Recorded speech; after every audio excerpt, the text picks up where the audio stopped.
A partir de agora, a Timbira apresenta Direito no Ar. Direito no Ar. Fique por dentro dos direitos e deveres do cidadão. Direito no Ar. Na Rádio Timbira. No ar, Heraldo Moreira, comunicando. Bom dia, caros ouvintes, sejam bem-vindos ao programa Direito no Ar. Uma ótima manhã para todos que estão sintonizados na Rádio Timbira do Maranhão. Eu sou Heraldo Moreira e a partir de agora vocês estão convidados a acompanhar o nosso programa, que traz as principais notícias do universo jurídico e que marcaram a semana. Lembramos que este programa é fruto da parceria entre a Rádio Timbira, a Associação dos Magistrados do Maranhão e o Instituto Mérito. O governador Flávio Dino assinou o decreto na semana passada, nomeando os membros titulares e suplentes da Comissão Interinstitucional de Educação Ambiental do Maranhão. Trata-se de um importante órgão colegiado deliberativo, normativo e consultivo específico do Sistema Estadual de Educação Ambiental, que tem por objetivo coordenar a construção participativa e a revisão periódica do Plano Estadual de Educação Ambiental. Essa comissão é composta por representantes de 26 instituições, sendo 13 integrantes do poder público e 13 da sociedade civil organizada. O mês de abril também marcou as discussões sobre os 29 anos do Código de Proteção do Meio Ambiente do Maranhão. Para falar sobre esses dois importantes assuntos e também sobre as políticas de proteção ambiental que estão sendo desenvolvidas e planejadas para o Estado, vamos entrevistar em nosso programa de hoje o advogado e professor Sálvio Dino, que coordena o Fórum Estadual de Educação Ambiental. Bom dia, doutor Sálvio Dino, seja bem-vindo ao nosso programa. Muito bom dia, Heraldo. Bom dia a todos os nossos ouvintes. Professor Sálvio, eu antes de começar a tratar do programa em si, da entrevista, do tema dela, eu costumo perguntar aos entrevistados algo de cunho pessoal, até para que sirva de modelo, né, de inspiração para os nossos teleouvintes. Por que o senhor escolheu a advocacia e a docência? Querido Heraldo, essa é uma pergunta oportuna, porque profissionalmente nós sempre precisamos, na nossa caminhada, reiterar as nossas escolhas. E essa escolha eu fiz há mais de 20 anos. Tenho orgulho e alegria de dizer que tenho já 22 anos de advocacia. Defender direitos, essa é a grande questão. E fazer a defesa de direitos, a advocacia é um campo fértil para fazê-lo não apenas nos tribunais, na via judicial tradicional, mas, sobretudo, na luta pela construção de novos direitos e na implementação deles através da mobilização, da conscientização e da formação de cidadania. Por isso, o magistério se complementa perfeitamente com a advocacia, porque há essa relação de complementariedade na luta pela defesa de direitos, mas também pela conscientização e pela formação de novos agentes da cidadania, e no meu caso em particular, da cidadania ambiental, que é aquela paixão que eu trago já de longa data. E essa é justamente a próxima pergunta. O porquê do envolvimento com tantos leques de opções com o direito ambiental? O direito ambiental ele surge na minha vida a partir de uma reflexão sobre qual a função social do profissional do direito. A partir da resposta que nós damos a essa pergunta, nós vamos, então, buscar um engajamento. O profissional do direito, ele não é apenas um operador jurídico, entre aspas. Ele é muito mais do que isso. O profissional do direito, ele é um agente de transformação da realidade em que ele vive. E nesse contexto, então, a questão ambiental, ela antecede ao direito ambiental. Para ser mais exato, as lutas sociais ambientais, a preocupação com a construção de um mundo ambientalmente equilibrado, um mundo sustentável, um mundo mais justo para todos, efetivando aquilo que está inscrito no artigo 225 da nossa Constituição Federal, antecede a preocupação com o aspecto jurídico. Então, o direito ambiental surge como uma opção, como uma escolha quase que natural, fruto desse engajamento e dessa visão de mundo que me leva a uma escolha ética, na verdade, sobre o que fazer, como fazer, por que fazer a defesa do meio ambiente sustentável, do meio ambiente ecologicamente equilibrado para todos. E a minha perspectiva ética, Heraldo, ela caminha muito numa visão cristã. O Papa Francisco, na Laudato Si, pontua com muita sabedoria aquilo que está inscrito no livro de Gênesis, capítulo 2, versículo 15, quando Deus dá o mandamento aos homens para que cuidem de todas as obras da criação. Cuidar do meio ambiente, portanto, é cuidar da criação divina. Cuidar do meio ambiente é cumprir um mandamento de Deus. Então, esse é um compromisso ético daqueles que carregam uma visão cristã, que é o meu caso, portanto, e isso me impulsiona para as lutas ambientais e também para o direito ambiental, por conseguinte. Muito bem, então agora vamos mergulhar nos assuntos, tema do programa de hoje. O primeiro deles é essa tal Comissão Interinstitucional de Educação Ambiental do Maranhão. Doutor Sálvio Gino, o que seria exatamente isso? Como é que vai funcionar? Que reflexos isso vai ter para a nossa sociedade? Muito bem, você fala da CIEA, né? É a sigla que traduz a Comissão Interinstitucional de Educação Ambiental. Esse organismo ele se insere no contexto da política estadual de meio ambiente. O Maranhão, Heraldo, diga-se de passagem, é um dos estados mais avançados em termos de construção de marcos regulatórios de educação ambiental em todo o Brasil. A nossa política estadual de educação ambiental foi criada no ano de 2010, por uma lei estadual, que cria também o Sistema Estadual de Educação Ambiental, atribuindo deveres, responsabilidades e obrigações a todos os segmentos, tanto nos poderes públicos, a nível estadual, notadamente a Secretaria de Educação, a Secretaria de Meio Ambiente, mas também todos os demais organismos do Estado, e também a sociedade civil. E aí nós incluímos as instituições de ensino superior, as empresas, de uma maneira geral. Nós vamos encontrar também a sociedade civil organizada, o Fórum Estadual de Educação faz parte, de educação ambiental, faz parte desse processo. E a CIEA, essa comissão interinstitucional, é o grande órgão consultivo e deliberativo que organiza essa política estadual de educação ambiental. Então, é um organismo de extrema relevância para dar efetividade às políticas de educação ambiental. Nós temos ainda, por conseguinte a essa política estadual, a elaboração do Plano Estadual de Educação Ambiental. Esse plano estadual é um conjunto de ações, de metas, de objetivos que estão descritos em uma outra lei estadual, que foi sancionada pelo governador em 2018. Passamos alguns anos de intervalo entre a lei da política e a lei do plano. O plano é muito importante porque ele consolida, concretiza, melhor dizendo, as linhas gerais, as diretrizes que estão estabelecidas lá desde 2010, em ações concretas. E a CIEA, que é esse organismo que foi recém-nomeado, os seus membros foram recém-nomeados pelo governador, tem esse papel também de acompanhar, monitorar, controlar a implementação dessas ações. E muita coisa tem sido feita já. Eu destacaria, por exemplo, a criação do programa do Agente Jovem Ambiental, né? Um programa recém-implantado, recém-criado, vai ser implantado agora nos próximos meses pelo governo do Estado, que vem ao encontro desse objetivo de não ser apenas um programa de transferência de renda, porque ele prevê a concessão de bolsas, mas também, sobretudo, o engajamento da juventude em programas e ações concretas de educação ambiental na comunidade. Então, muita coisa está sendo feita e a CIEA vem a fortalecer esse processo do Sistema Estadual de Educação Ambiental. Por isso a sua importância, Heraldo, e por isso também eu destacaria a diversidade na sua composição.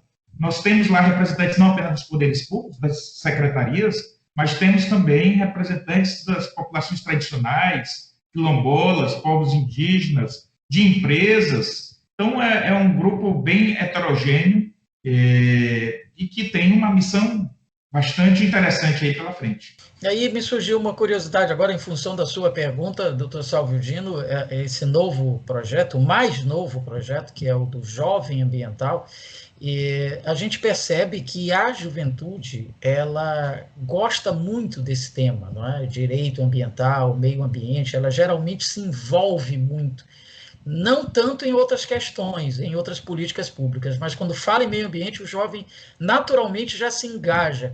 O senhor já chegou a pesquisar ou a ler a esse respeito do porquê desse engajamento? Eu acredito firmemente, Geraldo, que é fruto dos avanços da educação ambiental. A educação ambiental ela é discutida já há décadas no mundo todo, no Brasil não é diferente, está inscrita na Constituição Federal, no artigo 225, parágrafo 1º, inciso 6º ou 7º, salvo engano, e é um valor muito importante para ser construído por todos, não apenas pelos poderes públicos. A juventude está antenada com esse processo, sobretudo, de impactos e ameaças e riscos que nós mesmos, seres humanos, estamos causando à sobrevivência humana e aos ecossistemas. Então, a juventude continua, felizmente, a exercer esse papel de vanguarda, esse papel que sonha com um futuro diferente, mas que tem pressa, quer fazer acontecer agora. Isso é muito importante. E por isso esse programa do Agente Jovem Ambiental vem a somar nesse processo, porque ele envolve estudantes ou pessoas que já concluíram o ensino médio, de 16 a 21 anos de idade, em escolas públicas, que receberão bolsas para desenvolver ações de educação ambiental, seja fazendo trabalhos no âmbito das questões de recursos hídricos, no que se refere aos resíduos sólidos, no que se refere à necessidade de nós não apenas suspendermos esse processo de devastação das nossas florestas, mas também revertermos e fazermos processos de reflorestamento, quer dizer, não basta mais não desmatar, é preciso também reflorestar. Então, esses jovens serão todos conclamados a desenvolverem iniciativas nesse sentido. E mais ainda, algo importante, esse programa, Heraldo, ele não ficará adstrito apenas à capital, em São Luís. Ele terá agentes jovens em todos os 217 municípios. É um programa de grande capilaridade, portanto. Em todos os municípios do Maranhão, nós teremos agentes jovens. E é um programa que estará aberto ao cofinanciamento com empresas também, empresas privadas, que têm já gradativamente aumentado a sua visão, melhorado substantivamente a sua visão, para que um negócio seja viável nos dias de hoje, na contemporaneidade do século XXI, não basta que ele renda lucros. Ele precisa ser socialmente justo e ambientalmente correto e adequado. Se não houver a conformação desse tripé, as empresas estão fadadas ao fracasso. E, evidentemente, não é o que nós desejamos. Então, as empresas estão cada vez mais também somando forças nesse processo da sustentabilidade. Então, o projeto do Agente Jovem Ambiental também está aberto a esse cofinanciamento para que empresas venham a somar-se na concessão de bolsas, mas também no direcionamento, nas discussões das metas e dos objetivos desse projeto. Maravilha, doutor Salvio Dino. Com relação agora ao Fórum Estadual de Educação Ambiental, que o senhor coordena, o que seria interessante destacar, especialmente no sentido de como é que as pessoas podem ter mais acesso à educação ambiental? Elas ficarão de uma forma passiva, esperando as suas escolas, as suas instituições de ensino superior, ou elas podem buscar essa informação em algum outro lugar? Excelente pergunta, Heraldo. Diante de uma crise ambiental que é evidente e salta aos olhos de todos, nós podemos encontrar algumas posturas. Uma delas, uma postura incômoda para todos nós, que acreditamos na defesa do meio ambiente, é a postura do negacionismo, é aquela postura que diz, não existe nada, essa crise é uma invenção dos outros, etc. Infelizmente, nós vimos o Donald Trump dando um mau exemplo nesse sentido. O nosso atual presidente da República, infelizmente, muitas das vezes também dá maus exemplos nesse sentido. Uma outra postura, a postura que reconhece a existência de uma crise ambiental, que não envolve o aspecto climático, mas vai além disso, e está no nosso cotidiano, e acha que não deve fazer nada, porque isso é uma responsabilidade apenas dos poderes públicos, dos governos, do prefeito, do governador, do presidente da República, quando é também, mas não somente. Essa é uma postura que é limitada. A postura que nós entendemos mais adequada é a postura que exatamente reconhece a existência dessa crise ambiental e vai além, no sentido de reconhecer as nossas responsabilidades.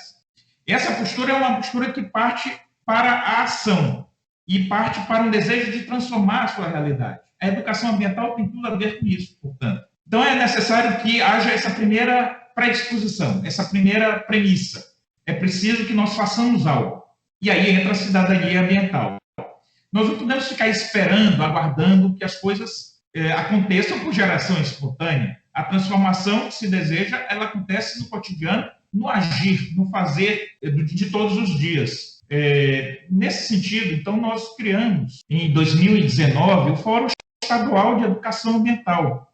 Esse Fórum Estadual é um espaço, ele não é uma ONG, ele não é uma entidade. Esse fórum é um espaço público não estatal que articula, que se organiza com todas as pessoas que compartilham dessa visão, dessa ideia de mundo, que querem fazer algo para construir um mundo melhor, diferente, mais sustentável. Nesse sentido, então, o fórum ele se aglutina periodicamente. A cada mês nós temos reuniões ordinárias e tem feito gestões e articulações com todos os espaços da sociedade civil e também com os poderes públicos. O nascimento recente da escola ambiental, criada pelo governo do Estado, é fruto também, como exemplo, dessa ampla articulação que nós fazemos através do fórum. Lá participam gestores públicos de mais diversos cantos do interior do Estado, de âmbito municipal, mas também de âmbito estadual. E lá discutimos a importância de nós termos uma escola de educação ambiental, uma escola ambiental. O governo do Estado percebeu bem a importância do tema e criou, em boa hora, essa escola ambiental, cuja aula inaugural será dia 5 de maio, com a ex-ministra do Meio Ambiente, Isabela Teixeira, às 17 horas, pelo YouTube. Todos convidados. E essa escola ambiental tem exatamente esse papel de elaborar políticas públicas que se articulem com a sociedade, que promova a educação ambiental e a sustentabilidade em todos os espaços, na educação formal e não formal. Então, esse é apenas um exemplo. O que eu quero deixar aqui é um convite, Heraldo, para que todos que nos assistam nesse momento possam também se engajar no Fórum de Educação Ambiental. O Fórum ele faz parte desse Sistema Estadual de Educação Ambiental, está previsto na nossa legislação maranhense e nós deixamos aqui o site para que as pessoas interessadas possam buscar em mais informações. É o site educameioambiente.eco.br educameioambiente.eco.br. Lá você vai encontrar o nosso regimento interno, vai poder se cadastrar e receber as nossas comunicações para os debates relacionados ao tema.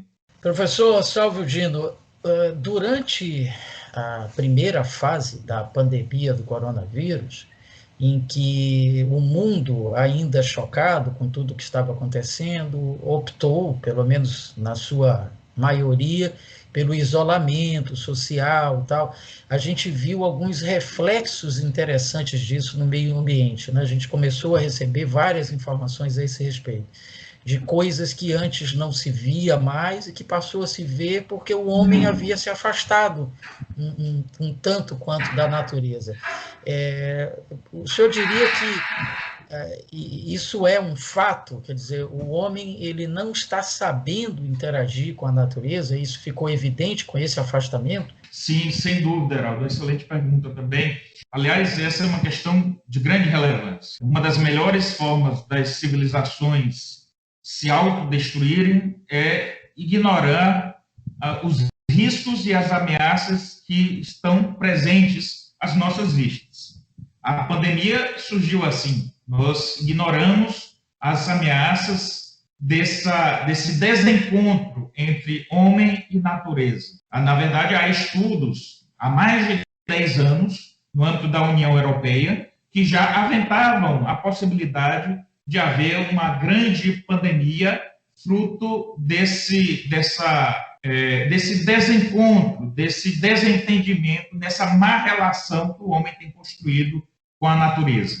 Ainda há poucos dias eu participava de um debate com a Sônia Guajajara, que todos conhecem, e falávamos exatamente dos ensinamentos que os povos indígenas podem e devem nos dar, e nós devemos aprender. É exatamente como nós devemos nos relacionar com a natureza. A natureza não é um obstáculo a ser vencido. A natureza não é um objeto a ser explorado. A natureza é algo da criação divina, tal como nós, que somos criaturas igualmente, e que nós precisamos nos integrar a ela. Nas escolas, muitas das vezes, nós somos ensinados a nos destacar apenas. Quando nós, muitas das vezes, na educação indígena, nós somos ensinados, e eles são ensinados e também ensinam, que nós devemos nos integrar. Os valores são outros. E o que nós devemos buscar é uma relação com a natureza de integração e de harmonia. Nós não estamos falando de abdicar e de renunciar aos avanços tecnológicos. Não é disso que se trata. O que nós estamos falando é de conciliar para que esses avanços tecnológicos se deem de uma forma sustentável. É evidente que os avanços que a tecnologia trouxe nas últimas décadas, nos últimos séculos, são importantes em múltiplos aspectos, sobretudo nos avanços na medicina, nos avanços no que se refere à locomoção, mas nós precisamos ainda aprender a conciliar as duas coisas. Não precisamos, de maneira alguma, fazer uma coisa em detrimento da outra, avançar nas tecnologias contra a natureza, mas sim a favor dela, integrando os valores para que as pessoas não morram de fome, não morram em virtude da contaminação da água e da escassez dela, não morram pela má qualidade do ar. Então, são valores que nós precisamos cuidar para que tenhamos um mundo melhor hoje, urgente. Não é algo de um futuro longínquo e apenas elucubrado, Geraldo.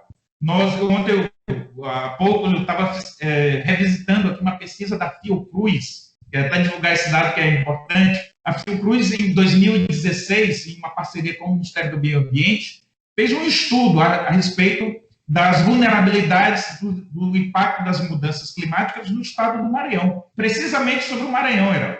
E um dos dados ali apontados é de que nos próximos 25 anos, a contar de 2016, data em que foi divulgado o estudo, há uma previsão de elevação do clima na ilha de São Luís em pelo menos 3,1 graus Celsius. 3 graus Celsius nos próximos 25 anos. E vejam, já se foram quase 5 anos desde que a pesquisa foi lançada. Esse ano mesmo, de 2021, muitas pessoas têm reclamado de um calor exacerbado. Nós estamos caminhando nesse prognóstico, nesse triste prognóstico. E se nós não fizermos algo agora, nós vamos ter impactos que não serão suportados apenas no âmbito do nosso bem-estar, na nossa sensação térmica pessoal, individual, que muitas das vezes hoje nós resolvemos momentaneamente com o ar-condicionado. Mas nós teremos impactos em toda a mudança dos ecossistemas, em virtude dessa elevação substantiva da temperatura aqui em São Luís. Vejam que os impactos dessa má relação do homem com a natureza é global, sem dúvida nenhuma, mas é também local. E já começamos a sentir essas consequências. Então, nós precisamos reverter essa relação do homem com a natureza. E a educação ambiental é peça-chave nesse processo. Indiscutivelmente, doutor Salvo. Bom, uma das notícias que a gente citou na abertura do programa é que o Código de Proteção do Meio Ambiente do Maranhão ele vai receber uma proposta de atualização elaborada por uma comissão de juristas. Mas, doutor Salvo, o código ele é relativamente recente, né? 29 anos. Já é necessário realmente atualizá-lo? Sim, sem dúvida alguma. O nosso Código Ambiental do Estado, de Defesa do Meio Ambiente do Estado, é de 92, Geraldo.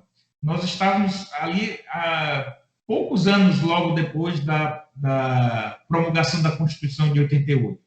E, nessa ocasião, muitos regramentos foram incorporados em boa hora. É uma lei, para a sua época, importante e avançada. Mas, de lá para cá, nesses quase 30 anos, houve muitas modificações, sem dúvida alguma, fruto dos avanços tecnológicos, da expansão urbana ocorrida, do surgimento de novas tecnologias. Então, isso tudo precisa estar antenado com a nossa legislação. As modificações sociais sempre vêm à frente da lei. Nesse sentido, a norma guarda um certo descompasso com o avançar da história da humanidade. Então, em 30 anos, muita coisa aconteceu de lá para cá. Por exemplo, nós não falávamos, à época ainda, de um sistema de logística reversa, coisa que só foi implantada em âmbito federal em 2010. Em âmbito estadual, no Maranhão, nós tivemos a lei que tratou da logística reversa agora, em 2020, em agosto de 2020. É uma lei que está, portanto, fora do Código Ambiental do Estado. A logística reversa é um instrumento muito importante que obriga os fabricantes, os comerciantes, os importadores a assumirem a sua responsabilidade no cuidado com o descarte desses produtos e, mais do que tudo, não apenas o descarte, mas com a destinação final adequada desses produtos pós-consumo. Então, há muitos exemplos. A própria educação ambiental, ela é tratada nessa lei de 92 ainda de uma forma superficial. Hoje nós temos um verdadeiro sistema estadual constituído de educação ambiental. Então, há muitos exemplos. Há instrumentos de conciliação ambiental que na época não existia, não havia esse debate. Então, a criação dessa comissão de juristas feita pela Assembleia Legislativa, ela veio em boa hora, sem dúvida alguma. E ela veio em boa hora não apenas para atualizar o nosso código, compatibilizá-lo com essas mudanças que houve na nossa vida social, mas também para consolidar as diversas leis que já existem sobre as questões ambientais. Uma coisa importante no processo de educação ambiental é tornar acessível a nossa legislação para as pessoas. Então, é muito mais difícil você falar do reconhecimento de direitos ambientais previstos na legislação se nós tivermos um emaranhado de leis. É muito mais fácil nós trabalharmos com a divulgação, a conscientização, a disseminação e a informação de direitos ambientais criados pela legislação estadual quando nós tivermos a consolidação em um contexto. Então, essa comissão tem esse desafio também, ao lado de buscar uma modernização, buscar também uma consolidação para que nós tenhamos já aspectos que estão disseminados em vários textos normativos em uma única norma. Isso facilitará também esse processo de comunicação com a sociedade e de difusão desses direitos. Olha, a gente teria com certeza muito mais a conversar e aprender com o professor Salvio Dino, mas o nosso tempo ele é escasso, assim como os recursos naturais, não é, professor Salvio? Então, sim, a gente agradece muito a sua participação. O professor, advogado Salvio Dino, que é coordenador do Fórum Estadual de Educação Ambiental do Maranhão, pela excelente e esclarecedora entrevista, e abrimos espaço para as suas considerações finais. Muito obrigado. Gostaria de agradecer a atenção de todos os nossos teleouvintes, agradecer o convite, digníssimo Heraldo Moreira, querido amigo, pessoa que eu tenho um grande carinho e admiração. Eu gostaria apenas ainda de reforçar o convite para todos e todas participarem do Fórum Estadual de Educação Ambiental. Todos aqueles que nos assistem, que nos ouvem, que compartilham desse mesmo sentimento, possam entrar também no site lá educameioambiente.eco.br, cadastrar-se e participar conosco desse processo de mudança, de transformação que nós tanto desejamos para as presentes e para as futuras gerações. Muito obrigado pela atenção de todos e de todas. Nós que agradecemos, doutor Salvio Dino, querido amigo. Nós precisamos fazer agora um rápido intervalo, mas logo estaremos de volta. Continue conosco. Estamos apresentando Direito no Direito no ar. Fique por dentro dos direitos e deveres do cidadão. Direito no ar. Na Rádio Timbira.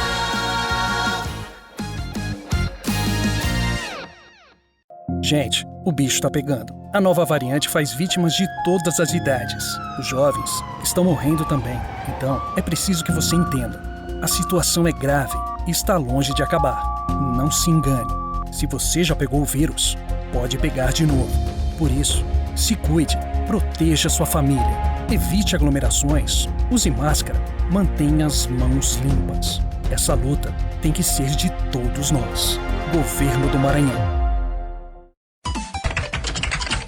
youtube.com/TV Timbira. Acesse e acompanhe a programação da Nova 1290. @Rádio Timbira no Facebook, Twitter e Instagram. É a Nova 1290 no seu computador ou smartphone.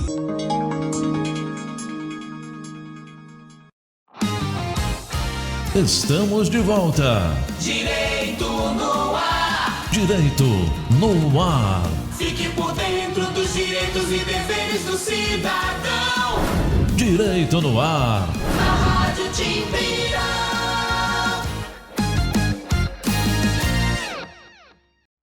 No ar, Heraldo Moreira, comunicando. Estamos de volta aqui pela Rádio Timbira, emissora do estado do Maranhão, com o seu Direito no Ar, em parceria com a Associação dos Magistrados do Maranhão e o Instituto Mérito. O último balanço divulgado pelo Banco Central indica que quase 5 milhões de brasileiros e brasileiras devem mais do que podem pagar às instituições financeiras. O superendividamento é um problema que sempre existiu, mas que se aguça em momentos de crise econômica, como a que vivemos atualmente. E mais do que um problema individual, acaba afetando a sociedade como um todo. Para explicar esses efeitos sociais e quais iniciativas o Judiciário pode realizar para contribuir com esse superendividamento, a revista eletrônica Link CNJ recebe Elias Sfeir, presidente executivo da Associação Nacional dos Birôs de Crédito, ANBC, e Cristiane Albani, advogada e especialista em direito processual civil e direito tributário. No quadro Uma História, a juíza Larissa Antunes, do Tribunal de Justiça do Amapá, conta os desafios de 2 meninos gêmeos que viviam nas ruas de Macapá. Eles foram adotados e rejeitados em seguida, mas 2 anos depois foram novamente adotados, graças ao esforço das equipes de uma vara da infância e da juventude, e ganharam o direito de serem adolescentes saudáveis, estudando, praticando surf e convivendo bem com a nova família. E ainda tem o giro com as notícias mais importantes que estão rolando nos tribunais e nas redes sociais. Vamos acompanhar a revista eletrônica Link CNJ. O Brasil tem 4.600.000 superendividados, segundo o Banco Central. Todos estão com mais de 50% da renda comprometidos com as parcelas de pagamento. Para combater esse drama de milhões, tribunais de justiça de todo o país lançam programas de orientação e de educação financeira que começa na infância. Essa pequena youtuber, por exemplo, contribui para o programa do TJ de Sergipe com aulas para crianças. Sabe qual é o certo? Você dividir o dinheiro no meio ou ficar com metade, um pouquinho, separar um pote para guardar seu dinheiro, de preferência um cofre, e aquela metade você guarda lá, que você vai gastar, ser bem pouquinho mesmo para comprar uma besteirinha. Mas você tem que também pensar, eu vou precisar mesmo disso? No Paraná, as técnicas usadas nas aulas online lembram aos adultos. Valores que parecem pequenos, quando somados, podem formar uma dívida enorme. nessa primeira fase, a gente fala muito que é necessário anotar os gastos, sabe? Colocar numa planilha ou num caderninho, mas a gente precisa que as pessoas adquiram consciência sobre o seu real padrão de vida. Às vezes, o cafezinho todo dia um café com salgado e não entra na conta, né? Para somar quanto que está gastando no final do mês. Ou aquela preocupação quando vai fazer uma compra, pensa só na parcela, né? Ah, não, vou comprar alguma coisa, essa parcela aqui cabe no meu orçamento. Ou vai fazer outra compra, essa outra parcela também cabe. E as pessoas esquecem de somar o todo. Em Brasília, o Tribunal de Justiça tem um programa com atendimento individualizado. As pessoas procuram o Tribunal de Justiça das mais diversas formas, né? Atualmente, por conta da pandemia, os atendimentos são basicamente virtuais, né? A gente tem telefones, tem e-mails, tem aplicativo, vários canais de atendimento. Buscando esses canais, as pessoas podem agendar as conciliações, as negociações e, antes disso, pedir um apoio de um educador financeiro que vai fazer o atendimento individualizado, reorganizar o orçamento doméstico de cada pessoa para que só então ela possa ir para a negociação empoderada, com informações, sabendo quanto que ela pode dispor mensalmente para poder pagar as suas dívidas, quanto ela pode sacrificar para que aquilo ali também não represente um dano maior para a família. O programa usa parcerias com os educadores financeiros, universidades e outras instituições. Nós também fechamos uma parceria com o Tesouro Nacional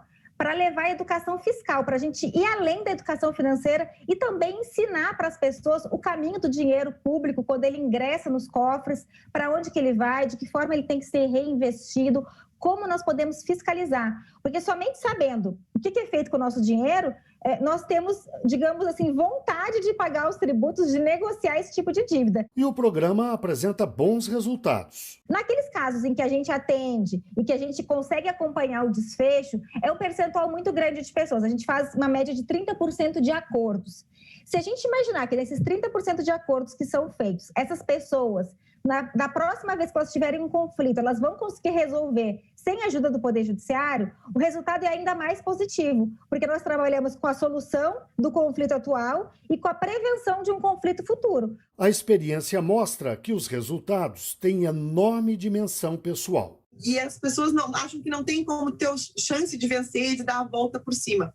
Quando as pessoas passam por um programa de educação financeira e percebem que mudando alguns hábitos de consumo, elas podem ter um controle maior sobre as suas vidas, as mudanças podem ser muito maiores e ir muito além do superendividamento. A gente pode passar por uma vida mais equilibrada, uma vida mais feliz. A gente sabe quanto o superendividamento é responsável pelo estresse, por depressão na vida das pessoas. Então, não é só para resolver a dívida, mas é para que as pessoas possam ter uma chance real de mudar a vida delas. Agora, o senhor conhecia alguém que antes da pandemia já estava super endividado? Sim, conheço. E continuam endividados.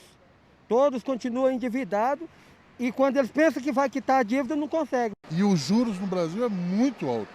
Para você cobrir todo esse sistema financeiro aí, olha, é muito difícil. Eu mesmo já sofri demais o cartão de crédito, quebrei, não quero mais cartão de crédito, porque não é cartão de crédito, é cartão de débito e juro. E você fica com a conta para pagar. O salário do brasileiro é uma coisa, que não dá nem para dizer o nome, né? Então fica impossível a gente não dever. Infelizmente, a gente recebe o salário hoje e amanhã já está devendo. Eu tenho cartão de crédito, mas eu uso só para comprar alimentos, entendeu? Porque se eu me enfiar para ir comprar outras coisas, eu não vou dar conta. E mais nessa situação que a gente anda. O banco, eles têm que mandar o que a gente pode fazer. Eles mandam uma coisa que a gente faz e não tem condição da gente pagar. Aí muita gente fica se endividado por causa disso aí.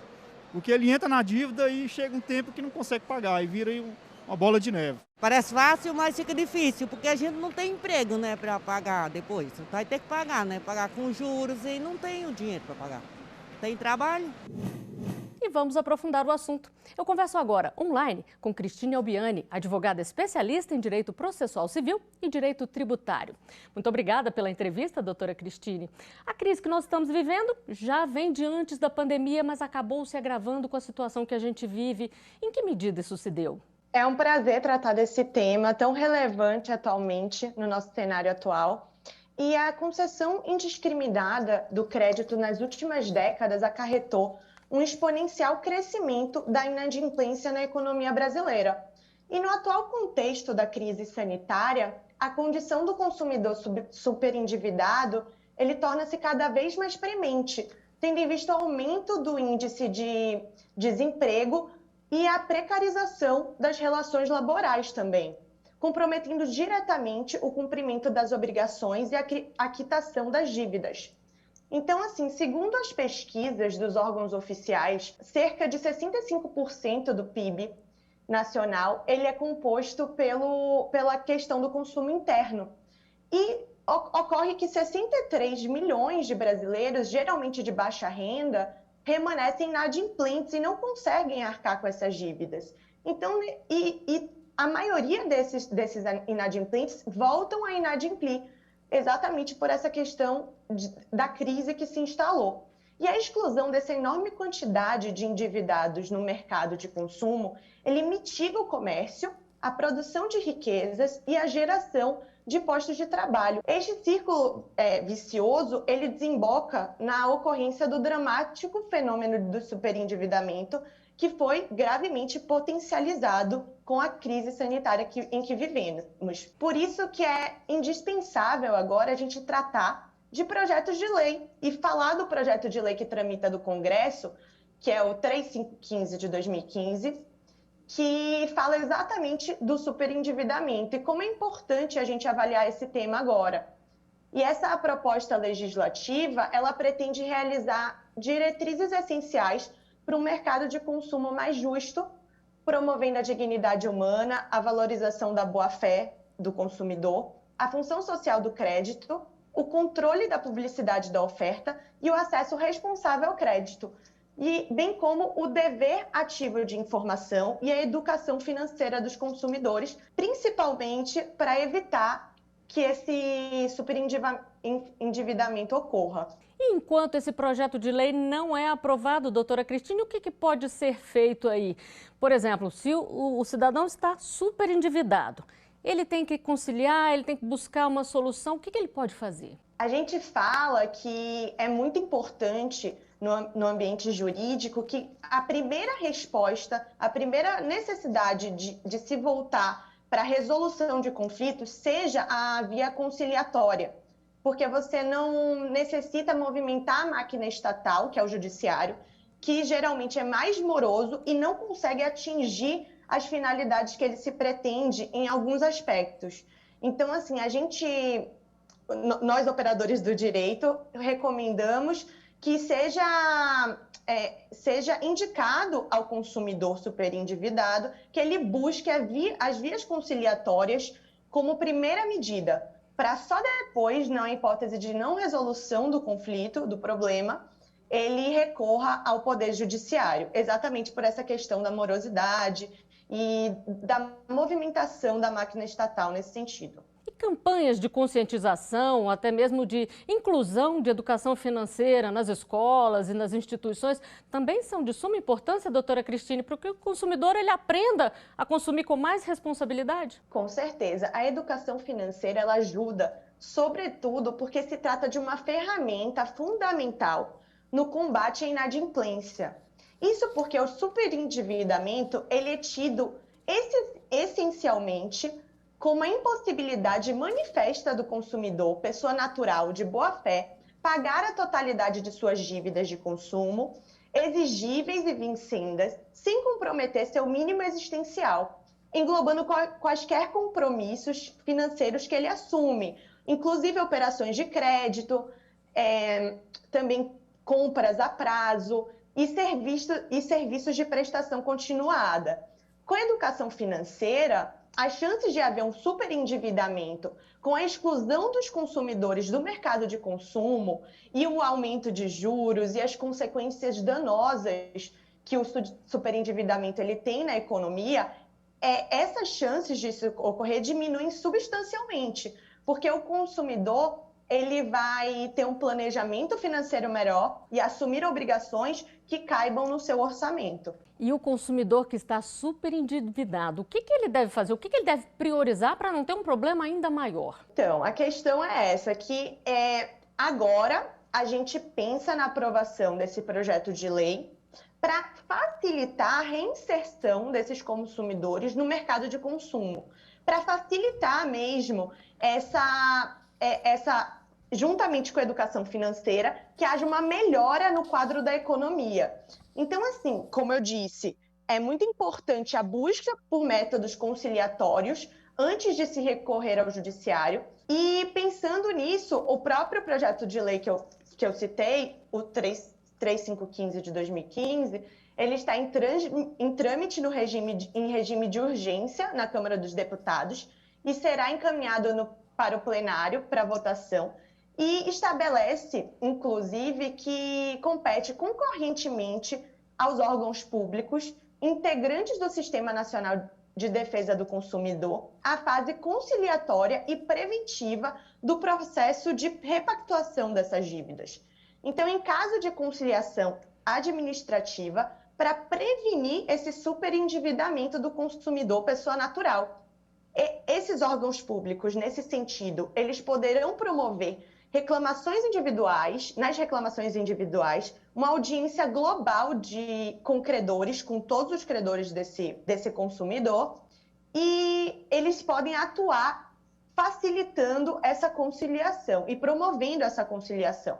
E em todos os casos, eles podem elaborar um plano de pagamento, preservando o mínimo existencial, além de outras atividades de reeducação financeira. Por isso que é tão importante a gente tratar aqui de planos de pagamento e dessa questão de conciliação. E, principalmente, da atuação dos órgãos públicos na efetividade dessa fase conciliatória e preventiva no sentido de repactuação das dívidas. Todo mundo trabalhando junto, né? Agora, o que a gente pode esperar dessa situação que a gente vive? Nós vamos ter que aguardar aí a economia se recuperar para o problema diminuir ou não? A ideia é que a reinserção dos próprios consumidores superendividados, possibilitado pelo projeto de lei do superendividamento, que essa reinserção do consumidor movimente em si a economia, porque vai gerar mais empregos, eles vão poder consumir novamente na cadeia de consumo e isso cria, na verdade, um círculo virtuoso, porque quanto mais consumidores voltam a consumir, mais empregos são gerados, e com isso os juros diminuem também, porque diminui a inadimplência, e aí a crise ela vai se revertendo aos poucos com a reinserção desse consumidor de boa-fé, agora já alinhado a essa questão da educação financeira e etc., com a atuação desses órgãos públicos, com a movimentação dos PROCONs, das defensorias públicas, nesse sentido. Então, é todo um sistema que vai ter que funcionar engrenado no sentido de reinserção desses consumidores no mercado de consumo, para que realmente a economia possa voltar a se restabelecer. Então, a ideia não é esperar que a economia melhore, mas que a gente crie movimentos para que ela melhore. E que o consumidor possa voltar a consumir, né, doutora Cristine? Agora, enquanto ele está aí com várias dívidas, qual é o passo a passo para ele buscar uma conciliação? Quem ele pode procurar? Qual órgão da justiça que pode ajudar? Os PROCONs e as defensorias públicas, elas têm, e os órgãos em si de defesa do consumidor, eles têm que atuar em conjunto com esse consumidor superendividado, no sentido de tentar ao máximo essa conciliação.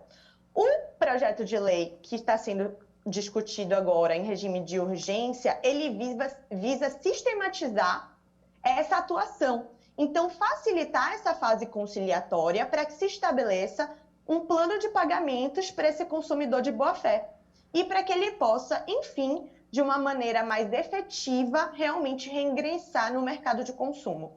Então, antes já havia atuação desses órgãos, esses órgãos existem, eles funcionam, eles têm que continuar funcionando, mas a lei ela visa dar mais efetividade a esses programas de pagamento, até porque, numa hipótese da conciliação não ser frutífera, já se estabelece pelo próprio projeto de lei que seja instaurada uma fase judicial de plano de pagamentos em até 5 anos, onde o credor ele vai receber a totalidade do principal da dívida e esse plano de pagamentos vai possibilitar também que o consumidor ele reingresse no mercado de consumo. Mas é importante a gente frisar aqui que mesmo antes desse projeto de lei se tornar uma lei, já é possível aí fazer essa conciliação e buscar resolver a situação, né? Completamente. A gente sabe que é muito importante que exista até uma conscientização dos próprios consumidores,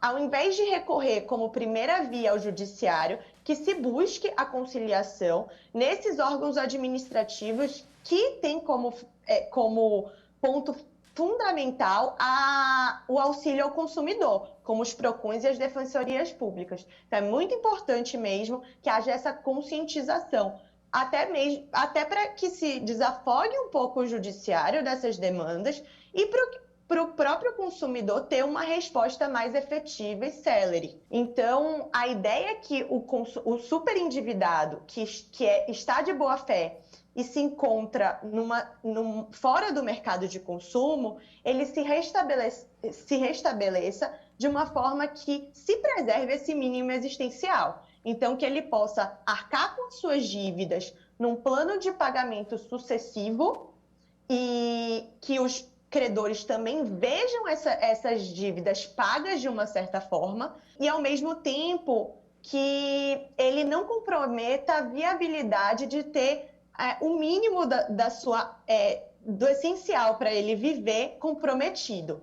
E a gente fala que é muito importante isso no ambiente de crise, porque se essa conciliação ela não for feita, o próprio credor ele não vai ver a satisfação do seu crédito e o devedor também não vai estar excluído do mercado de consumo. Então, os dois saem perdendo, se não há essa força propulsora para uma conciliação. Então, o que a gente fala aqui é que realmente o devedor superendividado ele deve buscar essa conciliação e que, nesse momento, seria muito interessante haver uma lei que traga de forma mais clara e objetiva quais são os parâmetros que devem ser levados em conta, tanto nessa fase conciliatória como na fase judicial, se for impossível a conciliação. Bom, muito obrigada pela entrevista, doutora Cristine. Agora o Link CNJ dá notícias da Justiça, com um giro pelos estados e pelos tribunais do país. O Conselho Nacional de Justiça encaminhou pedido de informações ao Tribunal de Justiça do Ceará sobre o caso do jardineiro Cícero José de Melo. Ele passou quase 16 anos em uma unidade prisional do Estado, apesar de nunca ter sido julgado. Nunca ter havido audiência, nem tinha vindo nenhum processo para mim. Cícero foi libertado no começo deste mês, depois de uma petição do advogado Roberto Duarte. O CNJ também quer a lista completa com nome, data da prisão e motivo do encarceramento de todos os presos do Ceará. O CNJ lançou o aplicativo Escritório Social Virtual. A ferramenta dedicada a pessoas egressas do sistema prisional e suas famílias vai facilitar o acesso a serviços e a políticas de apoio para a retomada da liberdade, como emissão de documentos, acompanhamento da situação processual, acesso à moradia, qualificação e encaminhamento profissional. O aplicativo complementa o atendimento físico que já é feito nos escritórios sociais em 17 estados e aos atendimentos psicossociais que precedem a fase de liberdade, especialmente durante a pandemia. O Pacto pela Primeira Infância, coordenado pelo CNJ, chega a 180 entidades participantes em todo o país. A marca foi atingida depois da adesão de mais de 84 instituições da região Nordeste. São agentes públicos e privados que defendem os direitos das crianças nos 6 primeiros anos de vida. Estudos científicos internacionais mostram que o acesso das crianças a serviços públicos nessa faixa de idade resulta em adultos mais saudáveis, do ponto de vista emocional e da cidadania. Essa rede de atendimento inclui, por exemplo, creches e unidades de acolhimento. Vamos ao quadro Uma História. Aquele momento em que um juiz ou uma juíza conta um caso que marcou a carreira dele ou dela. Se trata da história de 2 irmãos. Eles tinham, em média, mais ou menos 7 a 8 anos, quando eles encontraram nas ruas onde eles viviam com a nossa equipe técnica, né? Nosso psicólogo, nosso assistente social passando pela rua, encontraram esses 2 meninos gêmeos e eles pediram para a nossa equipe para serem acolhidos, né? Leva a gente para a instituição de acolhimento, a gente está passando fome, tio. Leva a gente não quer ficar na rua, não quer mais pedir. E a nossa equipe passou a estudar, né, a história daqueles meninos, percebeu que eles de fato estavam sendo negligenciados na família deles e acabou acolhendo numa instituição de acolhimento aqui da nossa cidade, na comarca de Santana. E começamos um trabalho com a família, só sei que dentro de um ano e meio no máximo, essas crianças já estavam disponíveis para adoção. Já eram crianças à época com 9 anos, de uma difícil colocação em família substituta por conta da idade, né? Mais difícil ainda porque eram 2 meninos e nós decidimos não separá-los, né? Irmãos gêmeos, sempre muito companheiros. São os gêmeos idênticos, né? Um acompanhava o outro no que faziam, e nós conseguimos achar, através da busca no Cadastro Nacional de Adoção, de uma mãe, né, para esses meninos, de um outro estado. Depois de 3 meses, ela falou: olha, não dou conta, eles são muito acelerados, muito enérgicos, muito elétricos, eu não estou dando conta, eu preciso devolver. E para nós foi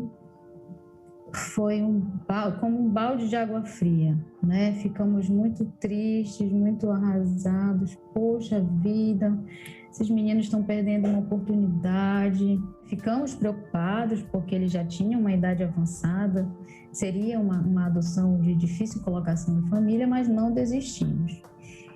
Fomos atrás de busca ativa em grupos de adoção, grupos nacionais de adoção, e enfim achamos uma família num outro estado do Nordeste, uma família com 2 pais. Eles começaram no estágio de convivência, percebemos que os pais tiveram mais equilíbrio, né? Equilíbrio emocional, de enfrentar as dificuldades daqueles meninos pré-adolescentes, né? Já com 9, 10 anos, com diagnóstico de TDAH, né, que é transtorno de déficit de atenção e hiperatividade, mas que sabíamos que era um diagnóstico resultado das condições em que eles viviam, né? Depois, resultado de estar institucionalizado. Depois de um tempo, eles conseguiram se adaptar, pararam, né, de tomar os remédios, o diagnóstico deles já sumiu, foram bem acolhidos, criaram vínculos com esses pais, e quando a gente terminou o processo, né, fez a sentença de adoção, foi